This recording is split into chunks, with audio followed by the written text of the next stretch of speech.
ꯑꯍꯥꯟꯕꯗ ꯄꯨꯝꯅꯃꯛꯄꯨ ꯄꯥꯟꯊꯣꯏꯕ ꯏꯒꯨꯖꯝꯅ ꯈꯨꯔꯨꯝꯖꯔꯤ ꯃꯌꯥꯝꯅ ꯉꯁꯤ ꯈꯨꯗꯣꯜ ꯇꯝꯖꯒꯗꯧꯔꯤꯕ ꯚꯤꯗꯤꯑꯣꯁꯤꯁꯨ ꯏꯁꯩꯅꯤ ꯏꯁꯩꯁꯦ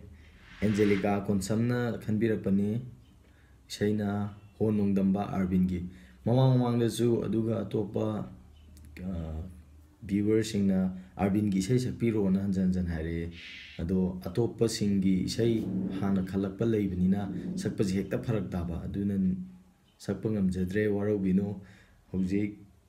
ꯑꯦꯟꯖꯦꯂꯤꯀꯥꯁꯦ ꯍꯥꯟꯅꯗꯒꯤꯁꯨ ꯏꯁꯩ ꯈꯟꯕꯤꯔꯛꯄꯅꯤ ꯑꯗꯨꯒ ꯏꯁꯩ ꯃꯌꯦꯛꯇꯤ ꯍꯥꯏꯗꯕꯅꯤꯅ ꯑꯩꯁꯦ ꯁꯛꯇꯕꯤꯗ ꯂꯩꯔꯨꯔꯦ ꯑꯗꯣ ꯑꯦꯟꯖꯦꯂꯤꯀꯥ ꯋꯥꯔꯧꯕꯤꯅꯨ ꯉꯁꯤ ꯑꯦꯟꯖꯦꯂꯤꯀꯥꯒꯤ ꯏꯁꯩ ꯁꯣꯏꯗꯅ ꯈꯨꯗꯣꯜ ꯇꯝꯖꯔꯛꯑꯒꯦ ꯑꯗꯨꯒ ꯑꯥꯔꯕꯤꯟꯒꯤ ꯏꯁꯩ ꯑꯃ ꯇꯥꯅꯤꯡꯉꯤ ꯍꯥꯏꯗꯨꯅ ꯍꯟꯗꯛꯀꯤ ꯑꯅꯧꯕ ꯏꯁꯩ ꯑꯩꯅ ꯊꯥꯒꯠꯈꯤꯕꯗꯨꯗ ꯃꯥꯏꯕꯝ ꯑꯟꯖꯂꯤꯅꯁꯨ ꯍꯥꯏꯕꯤꯔꯛꯄꯅꯦ ꯑꯗꯣ ꯏꯁꯩꯁꯦ ꯄꯨꯟꯅ ꯇꯥꯃꯤꯟꯅꯁꯦ ꯃꯌꯥꯝꯗ ꯈꯨꯗꯣꯜ ꯇꯝꯖꯔꯤ ꯊꯦꯝꯖꯤꯟꯕꯤꯅꯕ ꯂꯩꯇ꯭ꯔꯕ ꯊꯃꯣꯏ ꯑꯁꯤꯅ ꯀꯌꯥꯔꯛ ꯇꯦꯡꯊꯥꯈꯤꯒꯅꯤ ꯅꯪꯒꯤꯗꯃꯛꯇ ꯀꯔꯤꯒꯤ ꯑꯗꯨ ꯊꯃꯣꯏ ꯀꯜꯂꯤꯕ ꯅꯪꯒꯤꯗꯃꯛ ꯂꯦꯞꯆꯈꯤꯕ ꯑꯩꯉꯣꯟꯗ ꯀꯔꯤꯒꯤ ꯑꯗꯨ ꯊꯃꯣꯏ ꯀꯜꯂꯤꯕ ꯅꯪꯒꯤꯗꯃꯛ ꯈꯟꯖꯈꯤꯕ ꯑꯩꯉꯣꯟꯗ ꯍꯣ ꯅꯣꯡꯗꯝꯕ ꯀꯔꯤꯅꯣ ꯇꯧꯔꯤꯁꯦ ꯑꯩꯉꯣꯟꯗ ꯍꯣ ꯅꯣꯡꯗꯝꯕ ꯀꯔꯤꯅꯣ ꯇꯧꯔꯤꯁꯦ ꯑꯩꯉꯣꯟꯗ ꯃꯇꯝꯒꯤ ꯁꯥꯐꯨꯅ ꯍꯨꯝꯈ꯭ꯔꯕ ꯅꯪꯒꯤ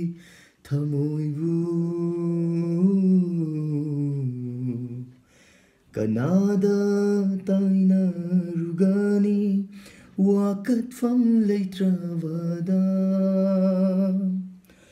ꯃꯇꯝꯒꯤ ꯁꯥꯐꯨꯅ ꯍꯨꯝꯈ꯭ꯔꯕ ꯅꯪꯒꯤ ꯊꯃꯣꯏꯕꯨ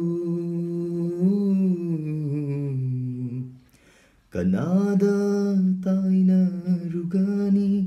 ꯋꯥꯀꯠꯐꯝ ꯂꯩꯇ꯭ꯔꯕꯗ ꯅꯪꯒꯤ ꯄꯨꯟꯁꯤꯅꯕꯨ ꯌꯥꯏꯐꯒꯅꯤ ꯈꯜꯂꯕ ꯆꯠꯈꯔꯣ ꯂꯥꯞꯅ ꯅꯤꯡꯖꯕ ꯃꯥꯒꯤ ꯃꯅꯥꯛꯇ ꯅꯨꯡꯁꯤꯒꯤ ꯑꯀꯟꯕ ꯏꯔꯩꯅ ꯏꯔꯥꯛꯅꯍꯜꯂꯁꯨ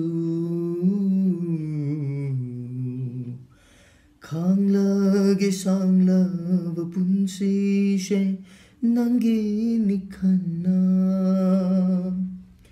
ꯅꯨꯡꯁꯤꯒꯤ ꯑꯀꯟꯕ ꯏꯔꯩꯅ ꯏꯔꯥꯛꯅꯍꯜꯂꯁꯨ ꯈꯥꯡꯂꯒꯦ ꯁꯥꯡꯂꯕ ꯄꯨꯟꯁꯤꯁꯦ ꯅꯪꯒꯤꯅꯤ ꯈꯟꯅ ꯅꯪꯒꯤ ꯁꯛꯇꯝꯅ ꯉꯥꯎꯍꯜꯂꯕ ꯑꯩꯁꯦ ꯅꯤꯡꯁꯤꯡꯗꯕ ꯑꯣꯏꯌꯨ ꯅꯨꯡꯁꯤꯕꯤ ꯅꯪꯅ ꯑꯩꯕꯨ ꯍꯣ ꯅꯣꯡꯗꯝꯕ ꯀꯔꯤꯅꯣ ꯇꯧꯔꯤꯁꯦ ꯑꯩꯉꯣꯟꯗ ꯍꯣ ꯅꯣꯡꯗꯝꯕ ꯀꯔꯤꯅꯣ ꯇꯧꯔꯤꯁꯦ ꯑꯩꯉꯣꯟꯗ ꯀꯔꯤꯅꯣ ꯇꯧꯔꯤꯁꯦ ꯑꯩꯉꯣꯟꯗ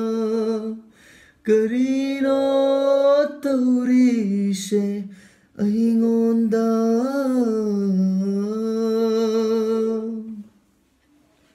ꯄꯨꯝꯅꯃꯛꯄꯨ ꯊꯥꯒꯠꯆꯔꯤ ꯏꯁꯩꯁꯤꯕꯨ ꯂꯣꯏꯗ꯭ꯔꯤ ꯐꯥꯎꯕ ꯇꯥꯕꯤꯕ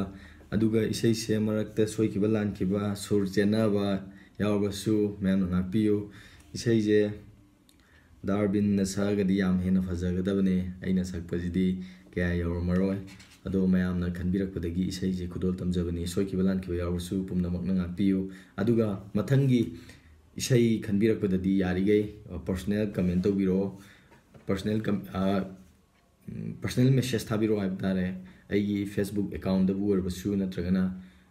aigi Instagram account da bu orbasu natragana aigi Facebook page nativemanipur da isai khanbiraga di hina nungai jagani comment da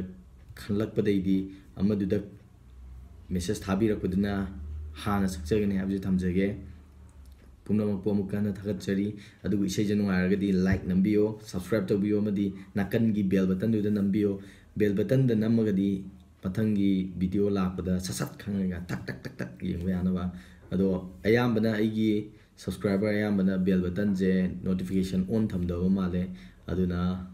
hana thamdaba yawmagasu thambiyo Instagram gi Facebook page gi makhanda link adum hapcharage Pumnamakpu amukana panthabi gurjumna khurumjari